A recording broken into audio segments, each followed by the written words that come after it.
in the United States, some very low-cost wines came out with screw caps, and the perception came that, oh, these are low-cost wines, but really, it's a very high-quality closure for wine, and an ideal one for well-balanced wines. And so I was interested that these were starting to come back, but what really interested me was in trying other people's Pinot Gris from California before I decided how I was going to make my own wine.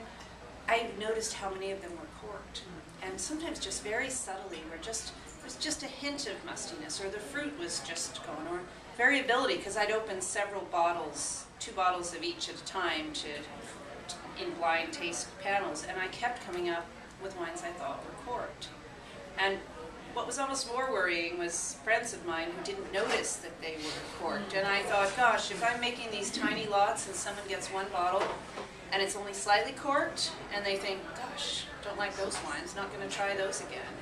So that was what initially made me decide to use the screw cap. But once I started using it, and using it on my red wine and doing side-by-side trials, I was just thrilled with the way it preserved the delicate aromatics of the wines. And now that I've been doing this, 7, 8 years worth of wines, I can see how beautifully they're aging, and they're not going a bricky color and getting oxidized. They're actually getting lovely nuanced secondary, tertiary flavors without the disadvantage of oxygen coming in and ruining the wine. Because of course, oxygen, some people that don't really know a lot about wine will say, oh, it needs oxygen to, well, there's enough dissolved oxygen in wine to help it age for a very long time.